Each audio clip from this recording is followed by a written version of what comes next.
Welcome back to Reading Archie Sonic. This episode is going to be an interesting one to cover.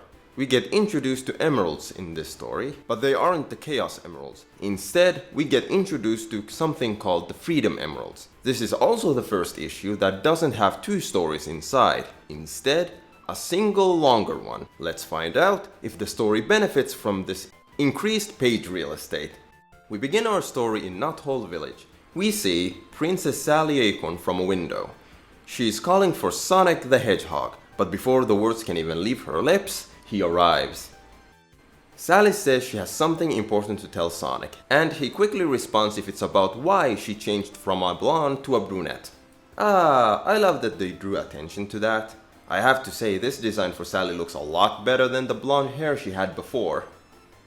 Sally responds to Sonic by saying, "No, wise guy," and asks Sonic to wait as she starts carrying a chest that has an acorn insignia on it. Sally wonders to herself if Sonic likes her better with this hair color. We see from Sonic's thought balloon that he loves her dark hair. It's a really cute exchange. Sally throws the chest to Sonic. He asks if it's a jewelry box and... Hold on, I've noticed something with these panels. We see Sally coming down from the window with a rope. The placement of the window Sally was looking from is really inconsistent. Its height is different in every panel. Anyway, back to the chest. Sally explains that her father's crown is in it. It's called the magic crown of the Acorn Kings. Sally thinks that it might be a good time to use their power to save her father. The crown has 4 Freedom Emeralds sitting on top of it. Magical gems that keep Robotnik's reign of terror at bay. So why haven't you used it before? Maybe it's because it's never really explained how they work. Anyway, Freedom Emeralds, huh? I've never heard of anyone who talks about Archie Sonic ever mention these ones. They're pretty boring looking though. They're just 4 green spheres. They don't really compare to the Chaos Emeralds. I wonder if Sonic gets a super form with these? Probably not, because I feel like there would have been videos comparing it to Super Sonic. Anywho, Sally explains that Antoine's royal guards keep a constant watch over them. She then asks Sonic to put the crown on her head. Sonic can't do that because the crown is gone. Antoine frantically explained that it's impossible. He personally trained each of the royal guards. He can't believe that a royal guardsman let something like that happen. Sonic can't believe it either, unless one of the guardsmen isn't a guardsman at all. Instead, a Robotnik robot spy might be amongst them. A really clever plan from Robotnik. And considering the robot went through an entire training program and was trusted enough to be even allowed to be a guard in the first place, must mean that Robotnik planned this a long time ago. That's pretty impressive and a little scary. Wait, Robotnik doesn't know where Knothole Village is. But his robot's here, and must have been here for a while. Did he forget? I take back what I said. Sonic has a way of verifying if it's true that there's a robot amongst the guards. He starts running in circles to burn the rubber off the bottom of his sneakers. The smoke then will set off the smoke detectors, which will cause the sprinkler system to turn on, soaking everybody in the vicinity. Most of the guards are just surprised, but one of them, the pig guard, starts to get rusty and is squeaking. The robot pig gets interrogated. He explains that the Freedom Emeralds were given to Robotnik, and he has scattered them all across the 4 corners of Mobius. As the robot is explaining this, he starts turning from pink to purple, and starts hissing. Sonic realizes that the robot has initiated its self-destruct mechanism. He quickly grabs the robot and runs off, but seemingly he doesn't make it, as we hear an explosion right after he leaves with the robot. Thinking Sonic is dead, Sally bursts into tears. She says she never got to tell Sonic that she loved him. But before she could finish, Antoine tells her to look.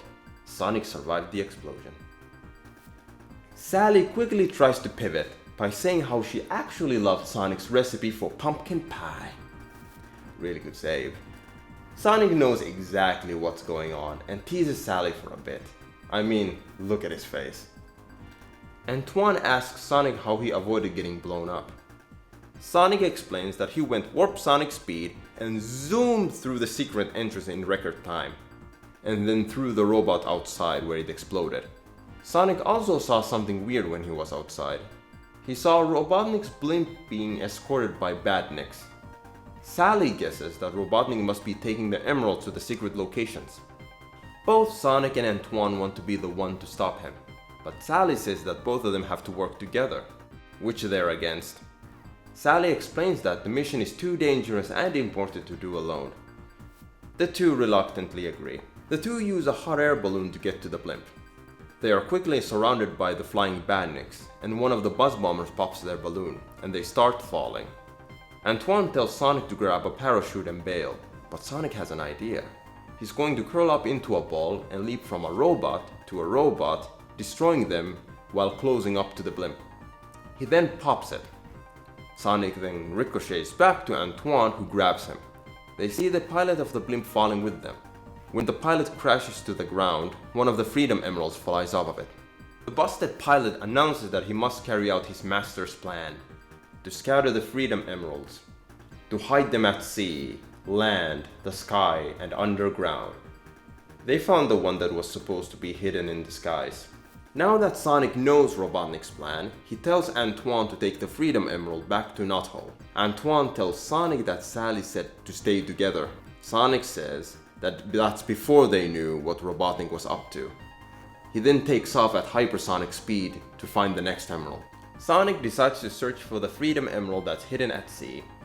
As he's running towards a body of water, he runs past Tails, who's fishing. I wonder if this place is the same place Sonic was fishing last issue. The background is the same and Tails is fishing here. Also, how's Sonic planning to find the Freedom Emerald? The sea is vast. The emerald could be anywhere.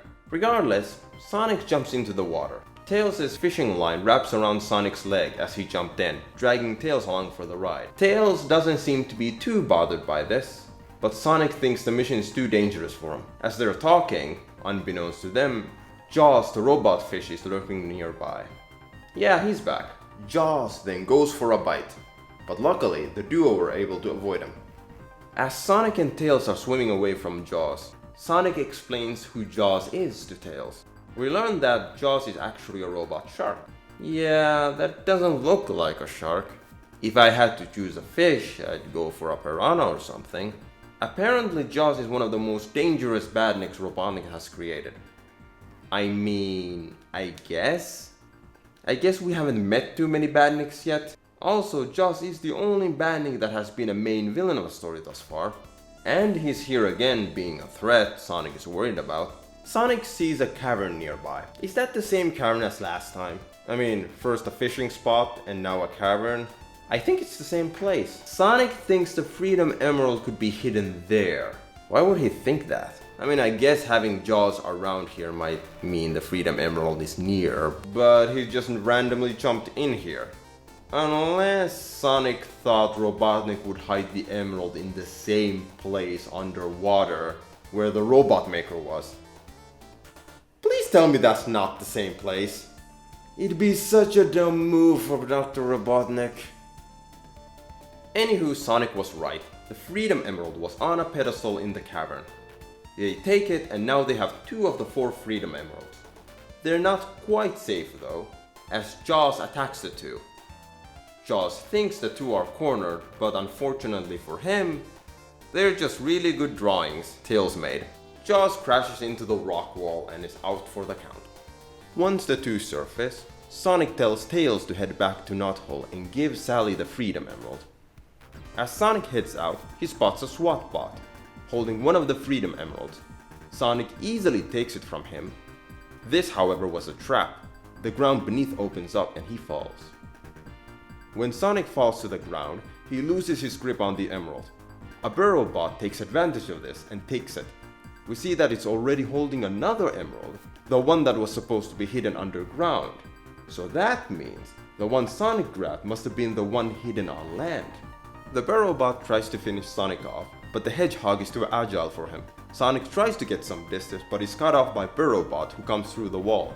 He then threatens to cut Sonic's limbs off. Wow, that's hardcore, jeez. Calm down, burrow bot.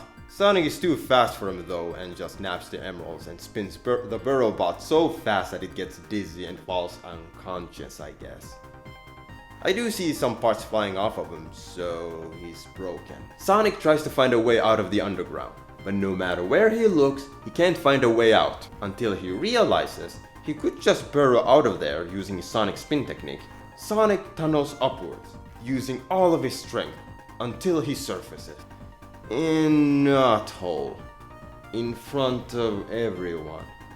Sonic is either really lucky or he has a really good sense where he is any given time. Now that the Freedom Emeralds have been returned, they can be placed back on top of the crown, and Princess Sally Acorn can finally wear it. Once she has it on her head, she declares that while she rules, their magic will be used to destroy Robotnik's machinery and return Mobius to the beautiful planet it was. Okay, what do the Freedom Emeralds actually do? Apparently, they can be used to destroy Robotnik's machinery. But how exactly? They must be powerful, because Dr. Robotnik made sure to get them. But were they hindering him before? Or is it that now that Sally's wearing the crown, she might use it against him? If that's the case, why wouldn't she have used it earlier? I'm really confused. Still, I have to say I enjoyed the story a lot. I hope we get more of these one-story issues in the future. The emerald hunt was kind of rushed after the first emerald, but I liked seeing Sonic traveling around. We got to see Jaws again, and at this point he's quickly becoming my favorite badnik. He's goofy and threatening at the same time. And I learned that the burrow bot is really malicious. Now the question is, will the Freedom Emeralds come back in a future story as a weapon to defeat Robotnik? I really hope so. I know Chaos Emeralds might get introduced, and the Freedom Emeralds might get forgotten, but I really hope that they use them at least one more time before forgetting about them. I hope you enjoyed the video. Next time we're covering the last issue of Sonic the Hedgehog miniseries. Stay tuned, and remember, sprinkles don't trickle.